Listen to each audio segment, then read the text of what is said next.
Okay, so today we are supposed to look at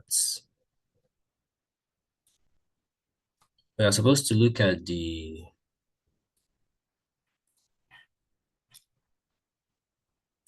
export business plan, the template and the guide, and take questions and explain so that everyone can be on the same page. So from the last live session, we went through export business planning and that slide was detailed enough to show us the pros and cons and why we need to take export business planning serious. So, and after which everyone was supposed to start working on their templates, on their own draft. And this particular guide we'll be running through has been sent to the Telegram channel so that everyone can start working on it. Okay, can start working on it. So for this, it just shows that you need to do your research, like we spoke about in the last live session. So uh, your company profile, the key features of your target market, competitors analysis. Competitor usually could be competitors from that country, could be competitors from your own country, and could just be, Nigerians that are also in that country and, demarketing other people from Nigeria. So that happens a lot if you are in food stuff. You could have some Nigerians over there in the community you are trying to break into. Uh, you know, the marketing, those that are supposed to be exporting into that community. So that happens a lot. So what's your strategy? What's your analysis? Which competitor are you really focused to work on? So market entry strategy, how do you intend to break into that market? It could be containerized exports, it could be food stuff, it could be mini exports, but whatever the case may be, how do you intend to do that? So you are living in Kogi State, you are in Kano State, you are in Enugu, you are in Maiduguri, so how do you want to do that from where you are? So you need to have a plan, you need to have a strategy. If it's going to be you doing B2B, subscribing on B2B platforms like Alibaba and Co. Or you just want to use some strategic content on TikTok, on LinkedIn, on X, or other platform that can provide you the audience that you want. So you want to have that kind of plan also.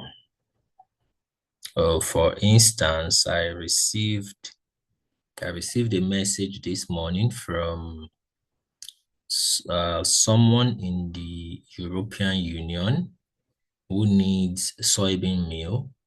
The soybean meal has to be of European Union standard, EU standard, and whoever is going to supply it or wherever that soybean meal was produced, they must have a certification, organic certification. So the person that sent me a message, how did the person get my contact and all that? It was through LinkedIn.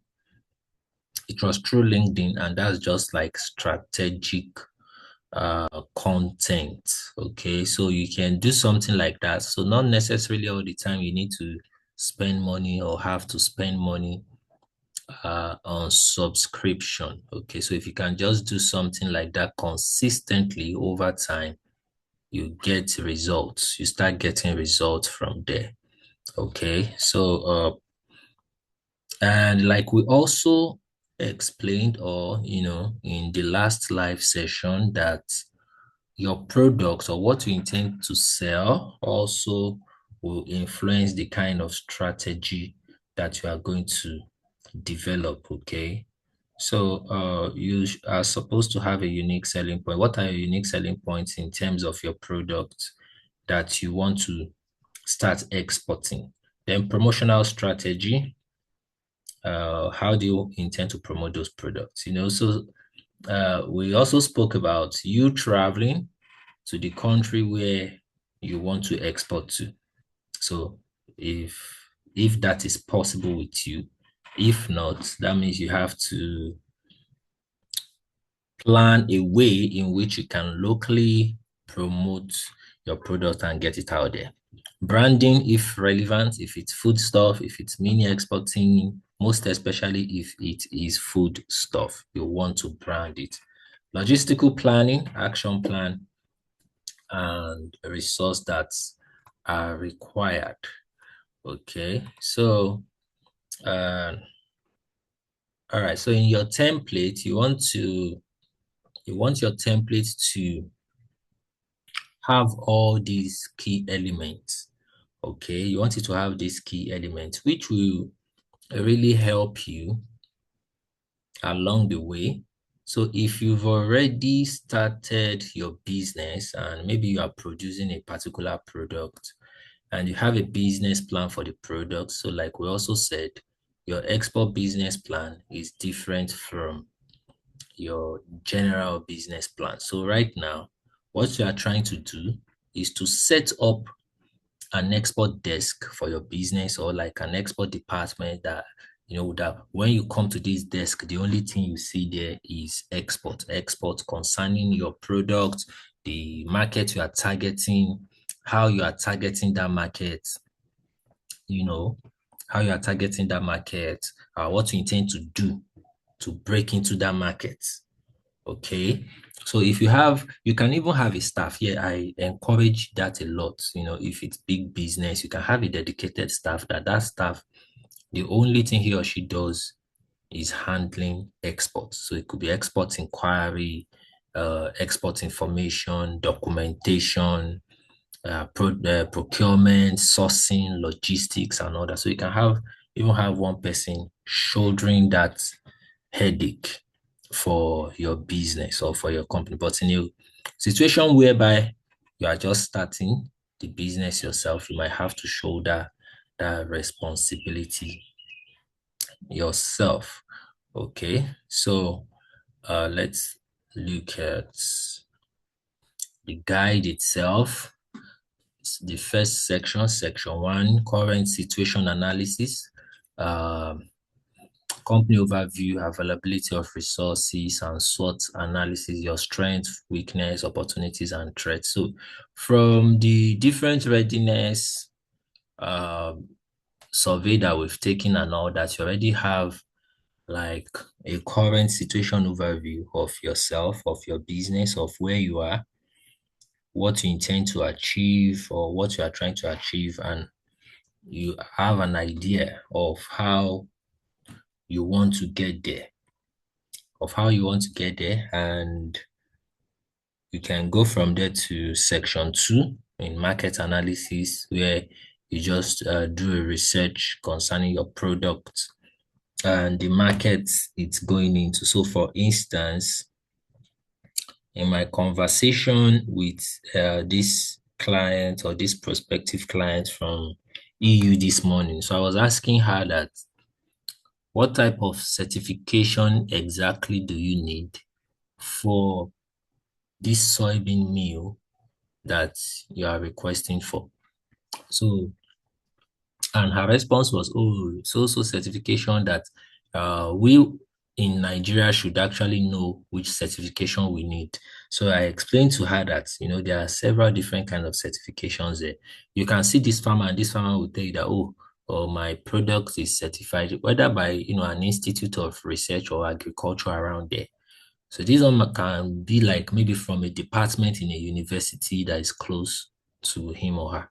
So that's two different certification, but both are certification. So there has to be one that that this country will accept and they won't accept maybe some other. So you need to do your research to know some of these analysis. So it will really help you. Like for instance, if you want to export honey, if you're exporting honey, for instance, you have to be able to prove, you have to be able to prove that you raised the bees in the right way, or you used like implement some equipment that maybe didn't hurt the bee, and stuff like that. So how do you get those kind of certifications? How do you prove that the bees were raised in a very good environment, you know, and you are treating them right, the way it's supposed to be, and now the honey itself, you want to show that, oh, this honey is topmost quality, it's not mixed, it is not adulterated and all that. So how do you do all these things? So for some, you might even have to visit like the Federal Ministry of Agriculture for you to get like some certifications for what you are producing or what you are doing. For some, you just have to take the product to SGS for quality analysis and all that, or a research facility where they will do a quality test assurance, and they will give you the report. Okay, so like when you are exporting charcoal, for instance, you can take your charcoal to FIRO, Federal Industrial Research in Oshodi. So at FIRO, they will do an analysis on your charcoal. They will give you the report. That report is what you show your prospective client. Oh, I can supply a charcoal of this, of that. The impurities of the charcoal is not up to 1%. The sulfuric content is also percentage is minimal. The charcoal is good, it's of high quality. Then you show them the report, they see it, and you can use that same report over and over and over and over again to clinch, you know, different deals. So even though you are supposed to do your quality test like for each shipment you want to do, but in Nigeria, sometimes you just continue using it. So you want to do that research of your industry. You want to analyze where the product is going to. If you are sending it to Canada, if you are sending it to UK, to Australia, whichever way it's going to, you want to do a complete analysis so that you are not caught unawares. So you also want to do you also want to check in with your pricing, your three P's: pricing, product, promotion. So last class we did talk about export pricing. We just did an highlight over it because we still have a full class, okay, a full live class where we are going to really talk about it. So section 3 talks about your financial analysis, doing sales forecasts. What do you forecast? What are your plans? What are your goals? In 3 months, in 6 months, in 12 months, what would you have been able to sell? So all these are also important. So you check into your finance, your cost of goods sold, your projected cash flow, break even, and all that. So that those are also are really important. And what really makes it important is, let's say you are the one producing the products you want to export. So if you are the one producing it, like whether it's hair cream, body cream, beard cream, what again? Or let's say you are just buying it, you are buying it, you are repackaging it for export. You can buy a repackage for. So what you are doing is let's say what you're doing is okay. So let's say you are buying red oil, palm oil from a company. The company supplies you the palm oil.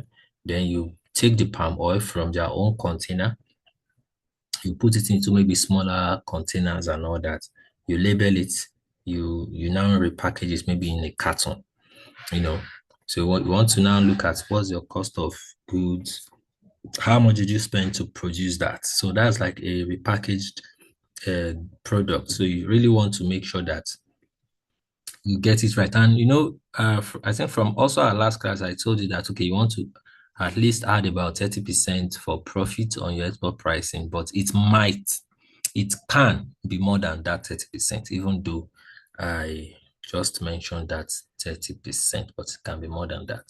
Okay, so that's like all for your export business plan. So if you've opened or you've gone through it, you have questions, you have something you want us to quickly talk about, we can do that and I can take all questions as regard this. But just understand that you might be looking at it that, oh, all these things, maybe it's too much or something.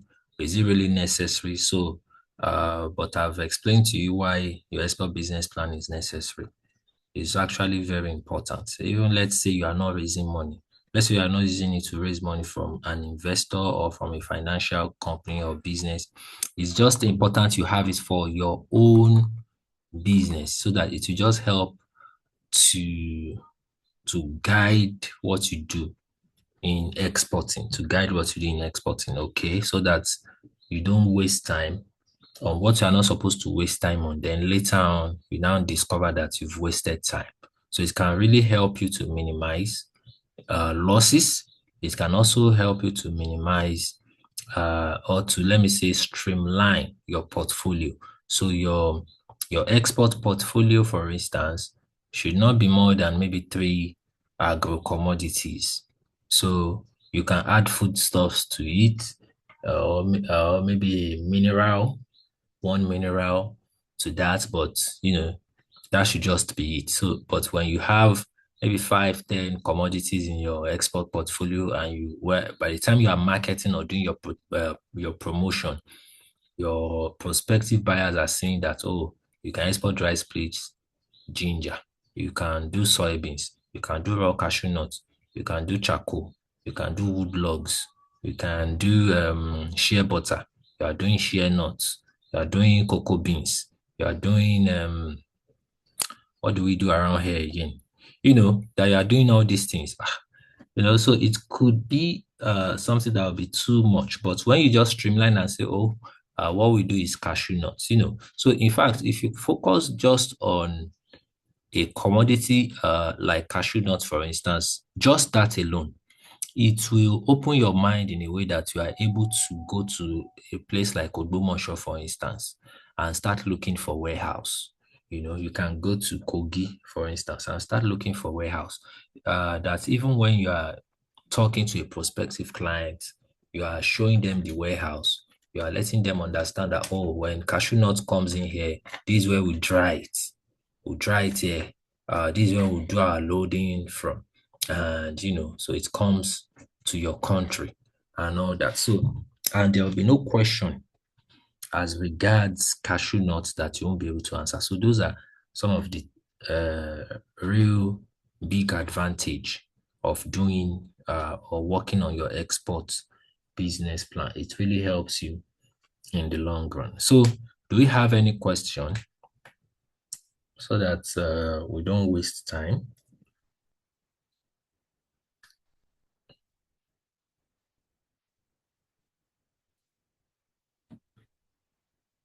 Questions, questions, questions.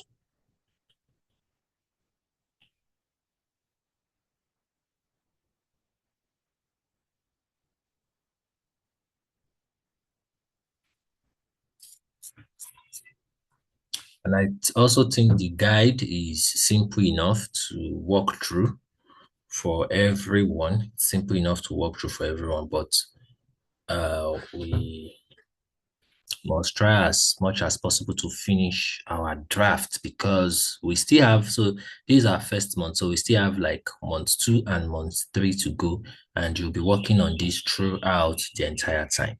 So there are enough time. So let's have the questions on the floor. I think Omotola was saying in the last class that she'll be asking questions today. Is she in the class? And Emmanuel also. So let's have those questions now.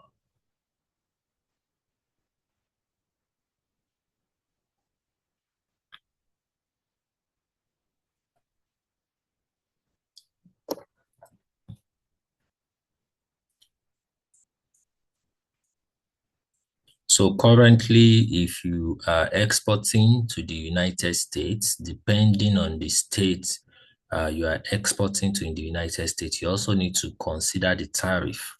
The tariff, the Trump tariff war, you need to also put it into consideration in your export pricing today so that, let's say, although you won't be the one paying your tariff, your buyer over there will be the one to pay the tariff. The buyer over there will be the one to pay the tariff when they buy the products. When it lands over there, they have to pay the tariff in order to clear it.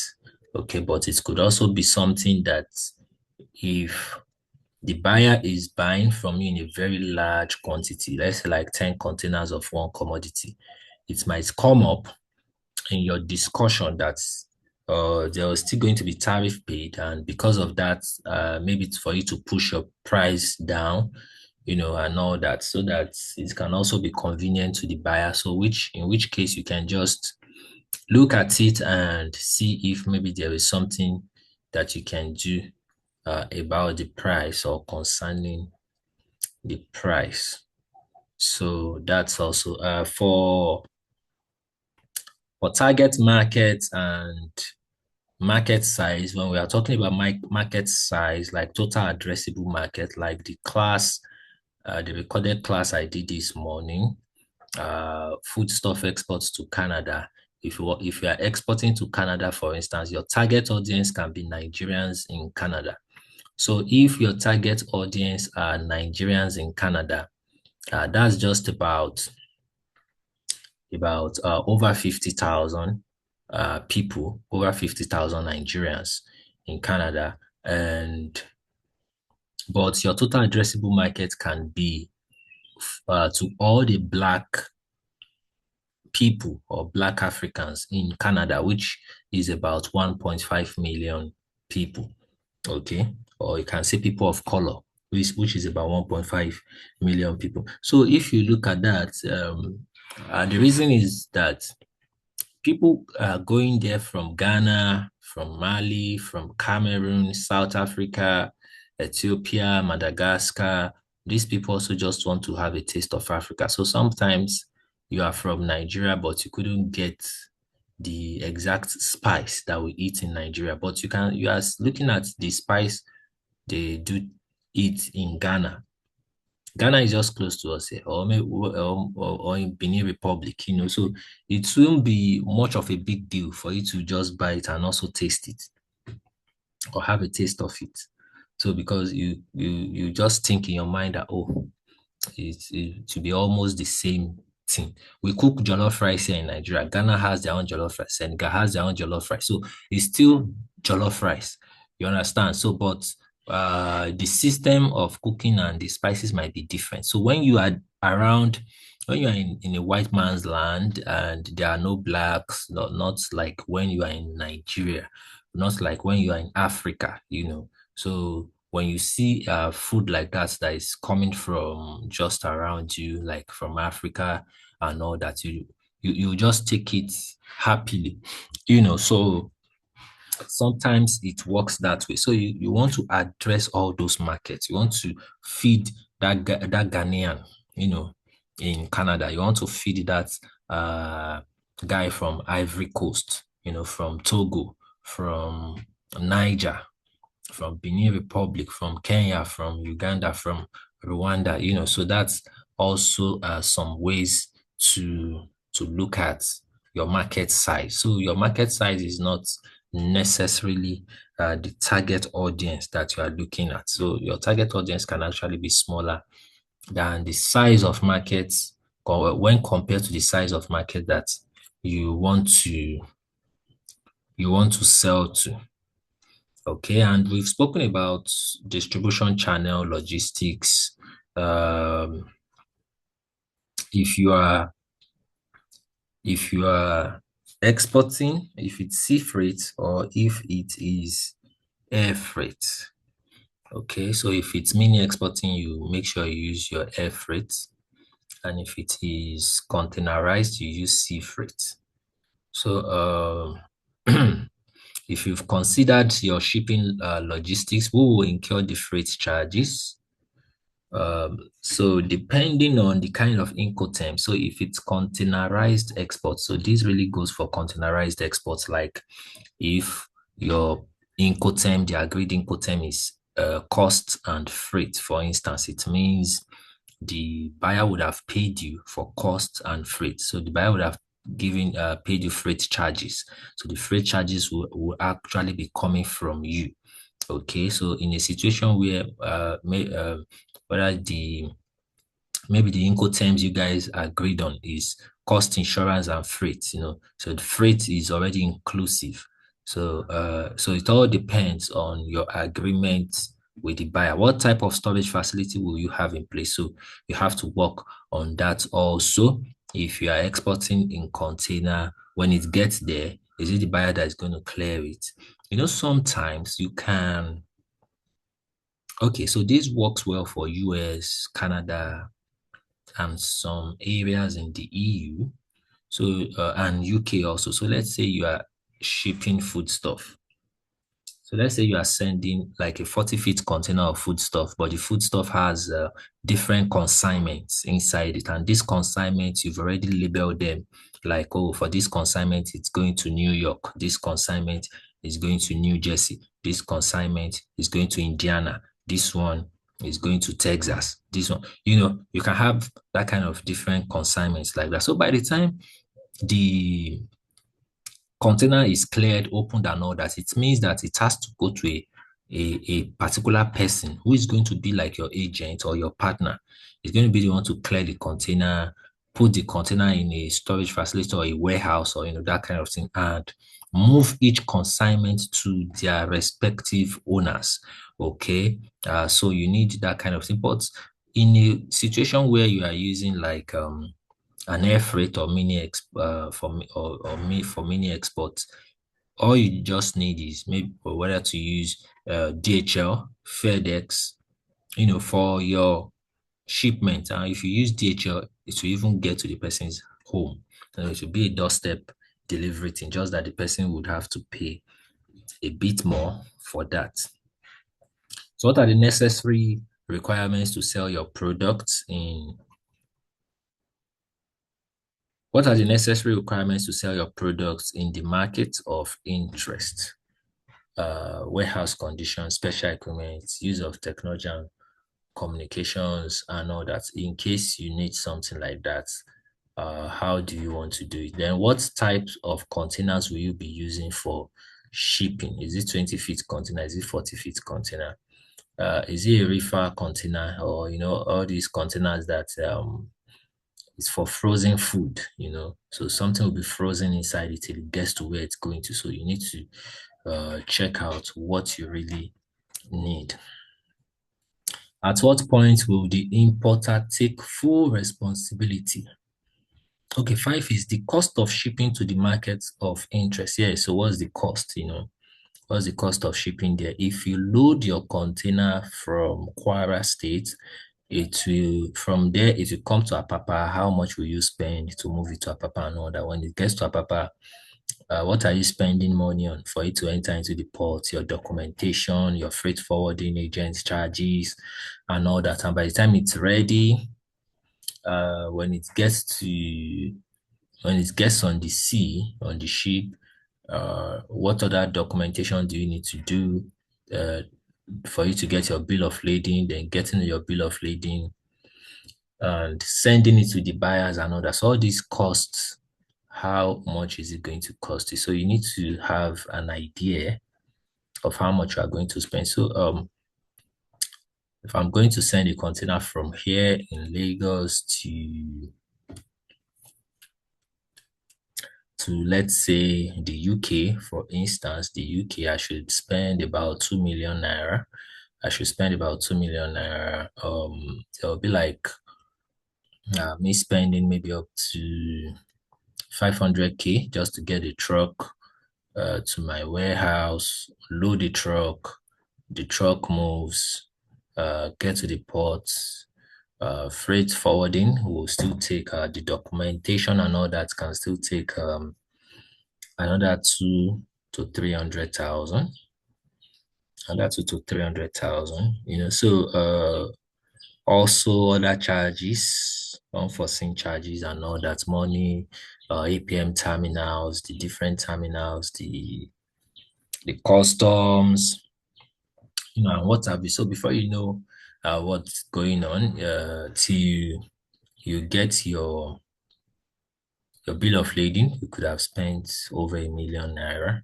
So usually the reason why I mentioned 2 million naira initially is because now that all this fuel and all that is happening, so the inflation is high. So fuel is one of the things that also makes your cost of shipping to go up if where you are is far and your truck driver is coming to load from there to the port. That's also cost you a lot.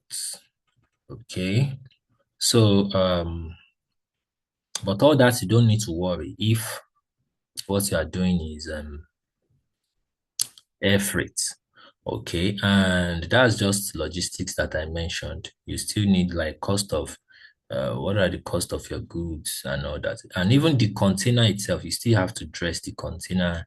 You still have to dress it. You might want to fumigate that container also before loading so that there won't be any insects, there won't be any parasites before it gets to where it's going to, its port of destination. So at what point will the importer take full responsibility for the product? So depending on your Incoterm, if you are working on FOB, which is free on board, your importer takes full responsibility once the container gets to the port. That is, okay, the container comes to my warehouse, I loaded it, it moves to the port. Once it gets to the port, the responsibility falls on the importer. So that's FOB, that's free on board. So, but if it is cost and freight or cost insurance and freight, the responsibility only falls on the importer when the container gets to his own port, that is the port of destination where the container is going to. Okay, where the container is going to. So if the products are damaged while shipping, who will take responsibility? Who is going to take responsibility if products are damaged? Is it you? Is it going to be the importer? So these are some of the things both parties need to discuss and agree so that in your export contract, you have all these things declared. Although most times the two parties share the losses. If it is something that got damaged, not due to the negligence of the exporter, what the importer will just do most times is just to reduce the pay of that particular. So, for instance, let's say you are exporting copper, and copper it's supposed to be at a particular percentage. So let's say the agreed percentage of copper in a stone is maybe 70% that has to be there or 80%. But by the time it got there, copper reacts, it gets oxidized and all that. So let's say some have reduced to maybe 65%, 60%. So now the buyer or the buying party will just let you know that. So for each percentage reduction, we are just going to be deducting maybe $1 from the agreed price, or $2 or $5, or so something like that usually happen. So you also need to analyze your customers, then your financial analysis. You have to sit with your financial analysis. Okay, so I think that's the end of this guide. So like I said, that the guide is really simple and it's something that everyone can work with.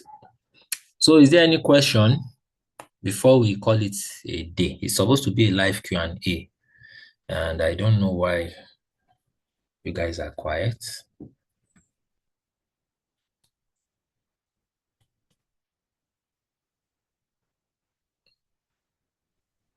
Hello, good afternoon, sir. Yes, Madam Omolola. Good afternoon. Hello, can you hear me, sir? Yes, I can hear you. Good afternoon. Okay. Yes, sir. Okay, let me my question based on let me say on my product. Okay. So, firstly, I want to ask. I produce swallow flours, Yes. plantain Okay. flour, yam flour, and all that. Now, Okay. how can I brand this to international standard? Okay. That is number one. My second question: how can I get African stores to buy from me? Okay. My third question, sir: can I do containerized exports with this kind of business? Okay. So Okay. let me hold on. Give me Okay. an All answer to right. those So questions. your first question is how do you package that to international standard? Your second question is how do you get uh, uh, African food store to supply to? Then your third question is if you can use containerized export for this. Okay, fine. So your first question about the branding. So depending on how you want to do your shipments, most likely, let me say, the quantity of what you want to export. So quantity usually determines your your brand strategy. And this is also why your export business plan is really important. So what's the quantity you are looking at? So for instance, let's say someone ordered for yam flour, 5 kilogram. So do you need to brand 5 kilogram yam flour? And another person ordered for 500 kilogram of this same yam flour. So now you want to look at it that, should I brand this or should I not? So you might, okay, so like I was saying, the one of the 5 kilogram, you can look at it and say there is no need branding it. So you can just put it inside one fine transparent nylon and ship it like that. When it gets there, a custom guy will look at it and just, ask questions, like from who came to pick it or where it's coming from and all that. And it can, be overlooked.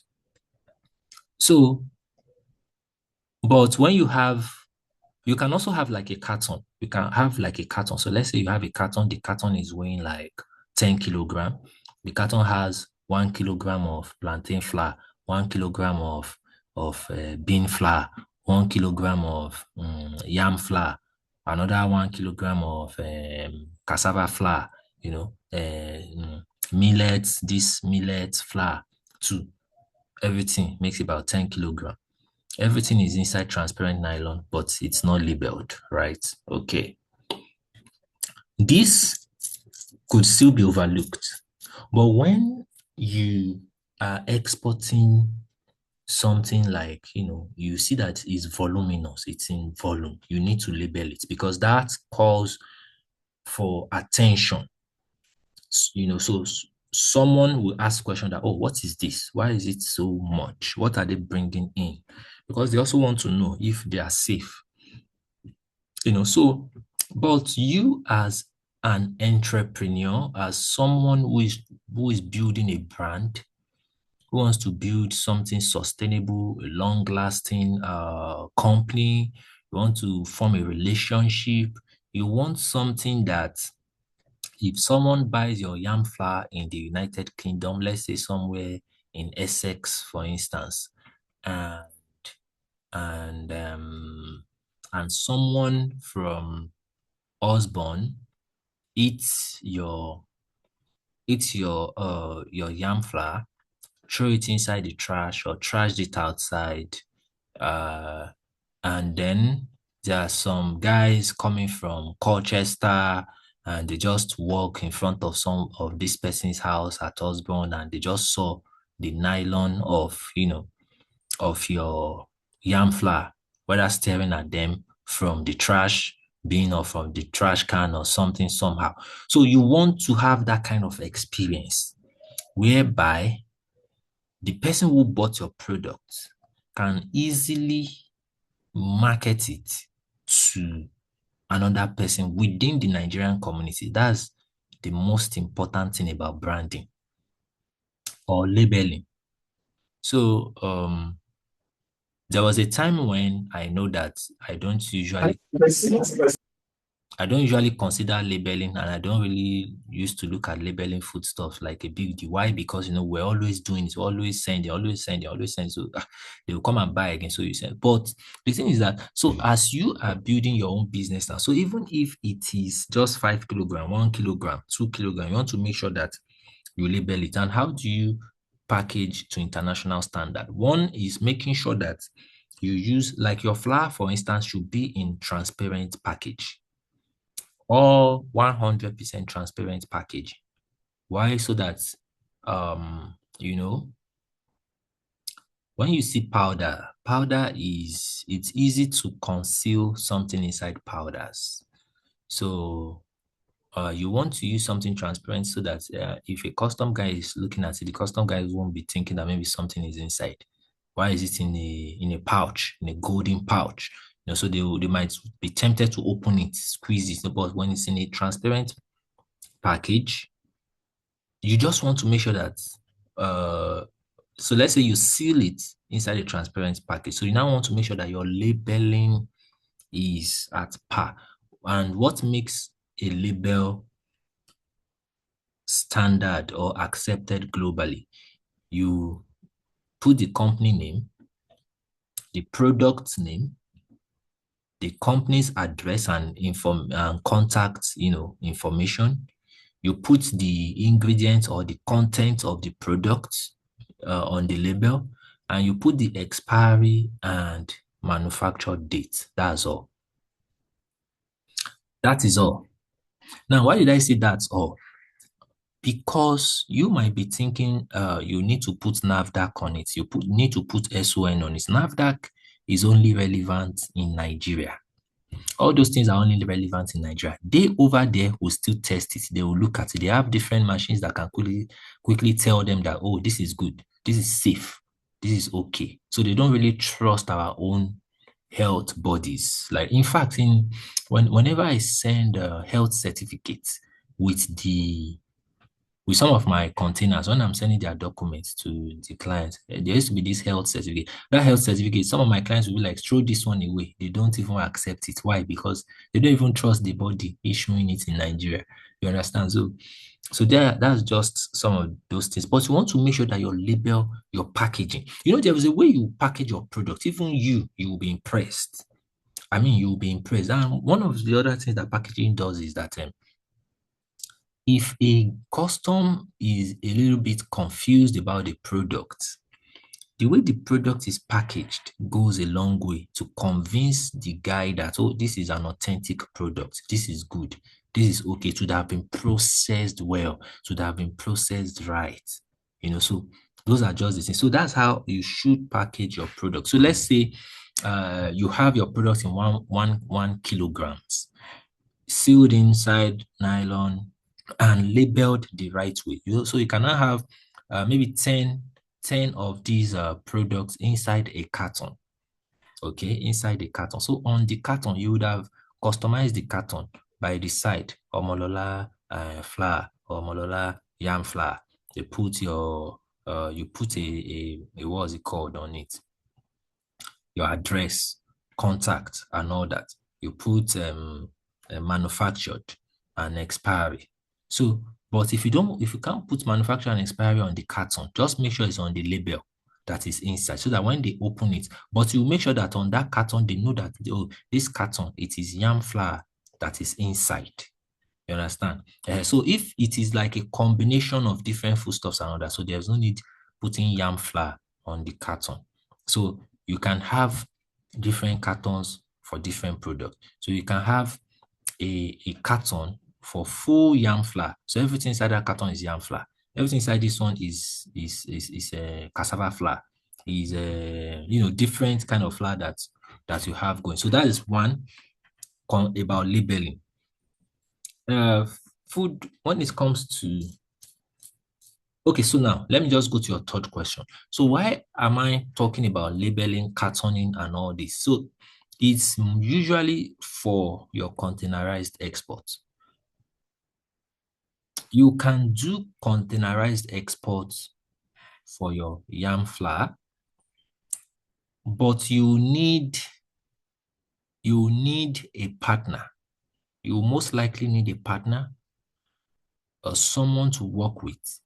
So your second question concerning the African food store, containerized exports, it really comes together because if you have an African food store to supply, you can supply them with 20 feet container. So now 20 feet container will take about 15 to 20 tons of your yam flour.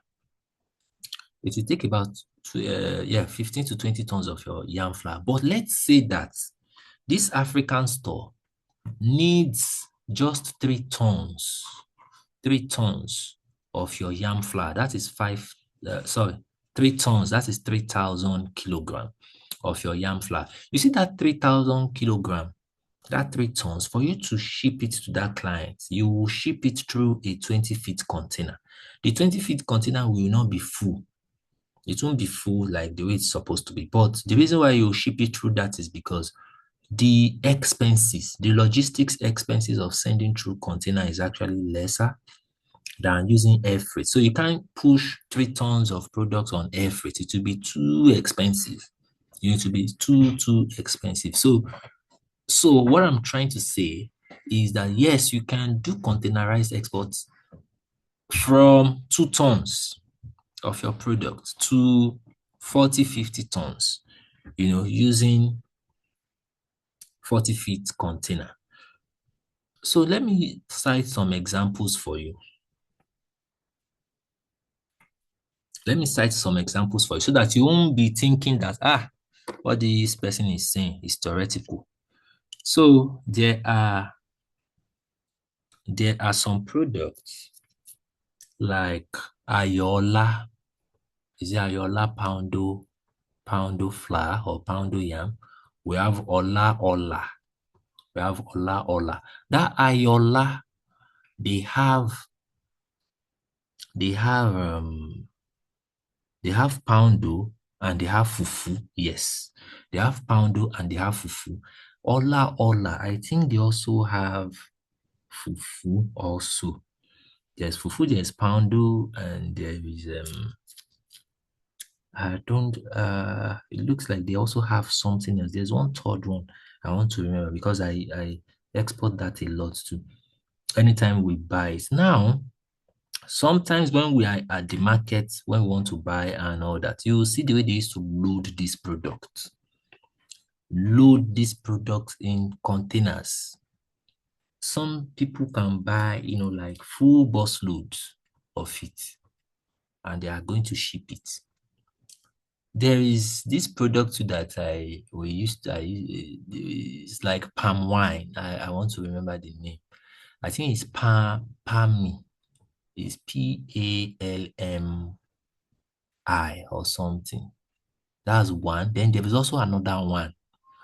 That other one, it is bottled by Nigerian breweries, but it is a local company that makes it. It's also palm wine. These two brands, they are palm wine. And in fact, they buy it a lot outside the country. So I'm just using this as case studies for you to know that locally you can do this very well. Now, if you look at these products I mentioned, if you check their carton, where are they made? They will tell you they are produced in the United States. They will tell you they are produced in the United States. I don't know if it's true, if it's lie, because my own experience has taught me. Experience in export has taught me a lot, So some products are made here, but the packaging on it will be made in the United States because the company is also registered in the United States. So they can use their United States address, for, would I say, for promotional purposes, so that, Nigerians, Africans tend to trust more what is produced over there. There is a brand of charcoal. I know that charcoal it's produced right here in Nigeria, but that charcoal is packed with materials from Dubai. So the nylon on that charcoal we have produced in Dubai, but that charcoal is also not going to be sold in Dubai. They used to fly to London. So you see it in London malls, Canada, and all that, these cold temperate regions where they need lots of charcoal and all that. You see stores like that. So where I'm going is that, so your packaging, it can really make or mar your business, how you intend to package and do your labeling and all that. So, but invariably, you just need to set your vision on, what you want to achieve on and where you are going to. If you are the type that can look inward, look at your environment. So one of the trainings I give is you really looking into your environment. For instance, I used to have this woman. I just see her on my Facebook. Yes, on my Facebook page once in a while. I don't have anything with the woman, but there was a time she asked me about a shipment or a product because I do a lot of posting about exporting, exporting, export. So I answered her. That was all. I think last year, about last year or last 2 years, I discovered she moved. Her family had moved to Texas. They moved to Texas. Not only did they move to Texas, she started a restaurant in Texas. So although she's a chef in Nigeria, but she now has a restaurant in Texas. So immediately they opened that restaurant in Texas. I just slid into her DM immediately, asked her to give me her phone number. So I chatted her up and I told her, oh, that if she doesn't mind, I can be sending her 20 feet container of foodstuffs. That I was even trying to woo her, telling her not to worry about the money, when the container gets there, when they've sold, maybe like within a month, she can, fund me. I'll do another container for her again, So we can be having maybe we are doing 2 containers in a year. Maybe we are doing one per quarter, depending on how she's able to sell over there. But her restaurant is actually really doing fine, nice, great. Now, why I mention this is that most times, these products you are producing, the buyers, you have them, you just don't know. So sourcing buyers is not hard at all. So you just need to look at your environment. There will be some people that have traveled out. There will be some people you've had contact with, some friends or some enemies or some families, they are no longer in Nigeria. Chat them up, send them all messages. I want to export this. I want to ship this to you. So some can even tell you that, okay, let me try it. They will tell you, let me try it. Maybe the person paid you for 5 kilogram, saying, let me try. Add extra 1 kilogram as sample that give this one to your friends. You can put like 1 kilogram that give this one to your neighbors, to your friends in church, communities. So that's how all these things have. Before you know it, by the time I had this student sometimes ago. She was doing one of our programs, and I gave her a task. The task was that she must send messages to at least 100 prospects in the US. 100 prospects. So she has to list them. She has to gather them. Are they Nigerians? Are they Africans? Do they have food store? Are they chef? Do they have restaurants? So she has to first do all that. It was funny. Actually, at first, she was complaining about it. So I said, you can't, this is just the way. That's it. You must do the grunt work. So your question, when it comes to the labeling, I've spoken about that side. When it comes to African food store, you need to do the work. You need to search for them. You need to search for them. Okay. So there are several, and you need to follow when you see Indians, like for instance, African food store in Malaysia are owned by Indians. They are owned by Indians. So you need to follow these Indian guys. You need to check out Nigerians in Canada operating African food store and all that. Message them, send them messages. You send them messages. You let them know what you are producing, what you can do. You tell them the time frame. Within 72 hours, they will receive the goods. They will receive the products. They won't trust you, of course. They might even have their own customers, but you are consistent, you are persistent, you are consistent, you are persistent.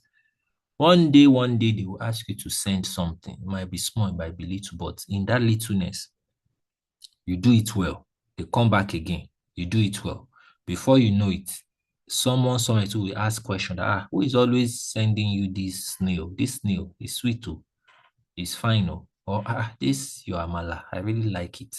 Ah, did you mix something up with it? And the person just even me, I don't know the way it's made because this so person that that used to ship it for me or that used to send it to me. This is the person that makes it. You can do you do different swallows, different swallow flour. You can use corn and millet to mix something together. It will be like tuwo, it will be like semo. They won't even know, they'll just know this thing is really sweet, it's really nice, and you package it like that. So we are still going to talk about marketing for exports, and you put it like on your, like for instance, if I come to your Instagram page, would I know that you export yam flour? Will I know? So if I come to your Instagram page and I don't see Omolola yam flour exporter, I don't see Omolola food export, I don't see Omolola export to Canada, export to US, export to UK. I don't see anything telling me that you export these swallows, this yam flour, then something is wrong with your Instagram page. If I don't see it on your TikTok, then something is wrong with your TikTok. Then you are just there, you are just playing. If I don't see you talking about it on LinkedIn and whether you have your large followers there, then something is wrong. You understand? So these are just simple things that you just need to put in place. So one of the first tasks I usually give students at Foodstuff Export Masterclass is that you need to go and rebrand your Instagram page. Put export there in your username, in that business handle. Put export there. You must add export to it. Let the whole world see that is Omotola food export. Yes, food export. That is it. Let them see that number one exporter to UK, to US, to hype yourself, do everything. And you put it out there, you post it, you tag people. So you've been looking at someone, this person is living in the US. You know the guy.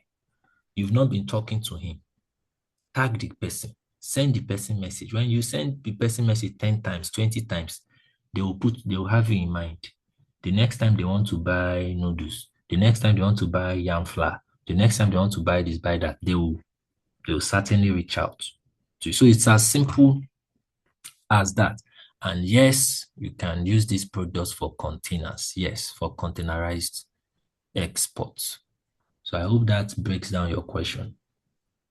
Yes, sir. Thank you very much, sir. And another thing I want to quickly ask. You were talking about I should add export with my username on my Instagram. Yes. Okay. Now, the name of my company is Prams Global Resources. So Mm-hmm. will I now say Prams Global Resources Export? Okay. Or So the name of your company is Glams Global Resources. Did yes, I sir. get that right? Okay. So now, if you have that, if you have that, so you can, if your handle is the name of your business also, you can make sure that in your bio you specifically state it there that you export this product. So the most important Okay, thing, my bio. yes, in your bio, the Okay. most important thing is that when I come to your page, I must be able to ascertain that you export these things. That's the Okay. number one thing. Very, very important, very crucial. Okay. So I must see that you export these things. So okay, so sometimes it happens that I'll have some clients, they want to buy, yes, I've seen clients that they want to buy plantain chips. We wanted to buy maybe chin chin, palm oil, or even palm wine. They will be the one telling me the Instagram handle I should go. They'll be the ones to tell me, there's a lady, she's doing chin chin, and I like that chin. There was a time I bought a lot of kuli kuli in my house. It was like maybe up to about 10 bags, huge bags, huge bags. At least one should be about maybe 60, 70 kilogram. So it was one Instagram vendor. The guy was just telling me, there's one lady, she's selling that kuli kuli, and I like it. I've spoken to her and I like it. Let's buy from her. Let's buy. I said, okay, fine. So and I also went there. I sent my address. The person sent me the stuffs I paid. So what I'm just trying to say is that most times, if the way you showcase that product on Instagram, it is not just Nigerians that is looking at it. It is not me that is looking at it. Whatever you are selling. Me too, I'll be looking at that. If I go outside now, if I go to the market, I'll buy. But no, I am not your target audience. So the guy beside you is not your target audience. So that's why when you are doing when you and another thing you can do, another thing you can do. Let me just cite this. Another thing you can do is that if that's your business page, if it does not have a large number of followers yet, if it does not have a large number of followers, Okay. you can create another IG handle specifically just for your export. Specifically just for your export. But if it has already grown, you have a large number of followers, so just be using it, but you now have to show it. Okay. Why did I say that? Because your hashtags. Hello, sir. Yes, I can hear you. I can hear you. So your hashtags must be different. You must use hashtags that will call out the your target audience. You must use trends that your target audience will follow, that they will see. You must use all that. So you must make sure that that page is dedicated to international audience. You also do the same for your TikTok. For your TikTok, in fact, I have someone that she gets more TikTok buyers. She gets more buyers from TikTok now than Instagram. And I know there was a time when people used to say, "Oh, there's not much buyers on TikTok. That people don't buy on TikTok. People only buy on Instagram." So, what am I trying to say? You need to streamline your digital footprint to your target audience, so that they will know that, oh, ah, these Canadian guys, when they come online like this, they will see your post. One will just run through your post every time. So, and then when you are talking to maybe family members, family members, they might just tell you that, okay, I've heard you. When I'm going out now, I'll talk to people. I'll check. There's this store beside me. I'll even go there. There's one restaurant. I'll even ask them. They will tell you the same thing tomorrow. They'll tell you the same thing next tomorrow. You can't fight them. You just be so those kind of people, you just need to keep it up, sending them reminders. So maybe sometime, maybe you have some money, you can just send them samples. You can just send them samples that check it out. Maybe even show your friends, show your people, and stuff like that. So you just need to find every way to connect to people. And sometimes you can just send cold DMs to people. Maybe you've seen that this guy lives in Canada.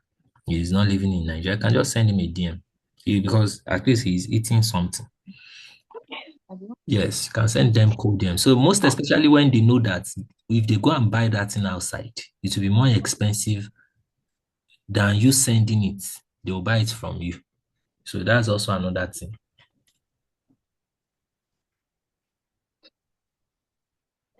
Hello, hello, sir. Yes, I'm with you. Okay, you were saying something the other time. I couldn't get it right because of my network. So you said if my business page does not have much follower, that I should try to create another account. Yes, if it does not have much followers yet, you can create another account that will Yes. now be dedicated just to that export. That will be dedicated to export. The reason is that because Okay. you want to tailor everything about that page to your target audience. The hashtag Okay. is not for Nigerian hashtag. So you might even Google what is trending in Canada, what is trending in Ottawa, in what is trending in so place in around Canada, for instance. Now, so Okay. when you are doing your post, that's what you use to do it. And let me just let me just add this bonus. You can Okay. prompt Chat GPT to give you what is trending on TikTok in Canada, in Ottawa, in maybe let's say in Quebec, for instance. Quebec has lots of Nigerians. So Ottawa has Okay. lots of Nigerians. Calgary, Alberta, they have lots of Nigerians. So you can say, what's trending here? So ChatGPT will just draft it out for you and you use it in all your That's my posts. hashtag. Yes, Okay. exactly. You use that. You use it to push whatever you are posting, the yam flour, the so and you make sure you also make these products. You do a video where you make it where it's being ate by someone, maybe the person is a model and all that. So they will see, they will know that oh, this is good. So that's how Okay. you do this thing. So your this new Instagram page will be dedicated just for that alone because I presume your business page you are using it to sell to Nigerians, you are using it to sell to everybody, you are using it to promote Yes. the brand Yes. right here. So you can also create another page for that same brand, not different for that same brand, but it's is explicitly for exports, exporting to Export. US, exporting to Canada, exporting to Australia, export to, you put it in the bar. Everybody knows you export to these places. You understand? Okay. So you can even add the hours. It's going to, oh, for UK, 12 hours, or for UK, 48 hours, 72 hours, that kind of thing. So you make sure people know about it. And for the hours, is it the logistic company that will give me the hours of the delivery? Yes, your logistics company can do that. So logistics is when it comes to like your yam flour, for instance, your yam flour is not a perishable item.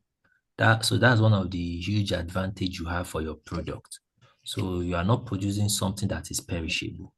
So your yam flour can be there for 6 months, and I don't think it will spoil. I don't think yam Yes, flour spoil. even more than. Even more than that. Thank you. So there is no need using express delivery except the client wants it urgently. So you can use NACO, you can use SACO. If you are using NACO or SACO, it can get there whether let's say within that week, but you can't really say number of hours. So it might be that you ship the goods, you give it to your agent and everything on Monday, and they receive it on maybe on Thursday or Friday. So, but if you are using DHL, for instance, like DHL Express or FedEx or and all that, it can be between 48 hours to 72 hours. So you dropped it on Monday, by Wednesday, they've picked it up. Or it has even gotten to their doorstep by So you can also use some other logistics company like Aramco or yeah, like Aramco and all that. They don't work with SACO or NACO. They will do the logistics themselves, but it won't be as fast as DHL or FedEx, but it's not going to be as slow as NACO or SACO. It won't be as slow as Okay. them. But the only thing is just that when you are using all those Aramco, SACO, NACO, you can have missing items. You can have products that will disappear. Okay. You can have there are lots of risks. So you can have different things that will happen.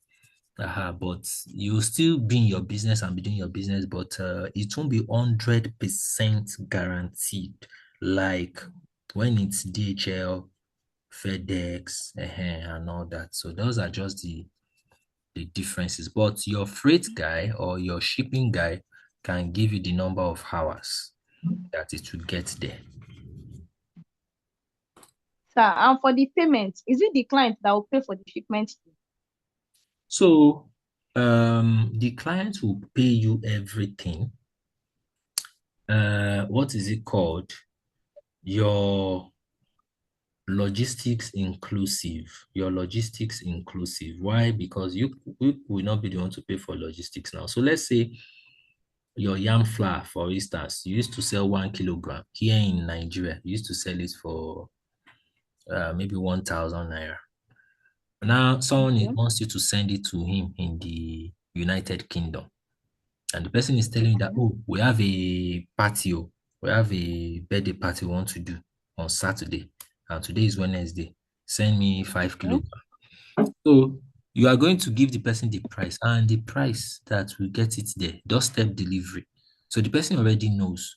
So in fact, the person can buy something that is just 5,000 naira, and the person will spend 100,000 naira for the logistics to get it there.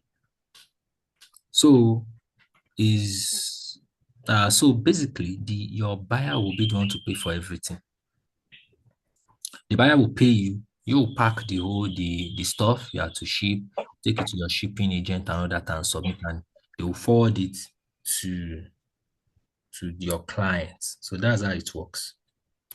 They will be the one to pay you. Okay. So when the product gets there, the client will now pay for the logistics. No, the client would have paid you for all that. Though Okay. based on relationship, some people used to not collect money from here. They might wait. They might wait and not collect their money. Maybe it's when the shipment gets there that they will now collect money. Some do that. But I usually advise that you collect your money 100% before you even go to the market. So let's say what you are shipping or what you are selling is something that you are not producing yourself, Abi, and you have to go to I need market to to go buy. and buy it. Abi. So at least the person will send you the money. So if you can take, like, let's say 60% deposit ahead, go to market, procure, process, package. When everything is ready, the person will send you the 40% balance. You'll be you one thing is you will also be communicating with the person, and the person will know that, okay, you are Okay. done just to ship it, and the person sends you the balance down. You take it to the port, drop it, register it, or whether DHL office, whichever arrangement you have, and you ship it. But it's good you collect your money 100% before the good leaves your site. It's better you collect your money 100%. So that's one thing you must make sure you do. Okay. Thank you, sir. Yes, you are welcome. So another thing I want to, I'm so sorry, sir. I'm really taking your time. And when Emmanuel and Tony are not talking, I don't know why. But Emmanuel told me he asked many questions. I don't know why he's now mute. Okay, maybe he's busy. Or maybe he's still in the office. Maybe he's busy. You ask me on Telegram.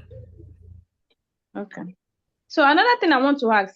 The other time you were talking about if I want to do containerized export with this product, you said I need to have a partner. Okay. You mentioned that Yes, yes, I need a partner. Okay. The yes. partner now, is it that the partner will be over there or I will have a partner here? I want to really understand. Okay, yes. You know when you are looking for partnership in that area, is the partner will be over there. The partner will be over there. For instance, Okay. one route or one option you can look at is Nigerian graduate students. Graduate students that are over there studying. These graduate students, like for Canada, for instance, they need financial when we are talking about money and all that, So they are working, some are working and all that. And you can throw the opportunity to them and let them know that, oh, we can work together. If I send a shipment, you just clear the consignment and you just deliver it to maybe the African store that needs it or something. But the kind of partnership I'm really talking about is that the person will be able to help you to explore the market over there. Okay. Over there. Yes, we'll be able to help you explore the market over there. We'll also be able to help you to monitor what's happening concerning your shipment or whatever the case may be. So that let's say you are sending one container, for instance, the person will be able to look at it on your behalf. So that's really important. So the person will be over there, not here. That partner thing, it can also be an African store. Might not be a person, can also be an African store. Okay. So depending on how you can do your research, how you can search, so that is really, really important also. Okay. So that means I will need to get a warehouse over there to be storing the goods. You might and you might not. You might not Ah, because you might not okay. because the African store that you'll be working with or that will be ordering your food products, Uh, your swallows, your flour will store it in their own warehouse or in their own store. So there can be like African store, they'll put it in their own store and be selling it at retail price. So people coming to buy. So they will be retailers. So you will just be shipping it to them. Okay.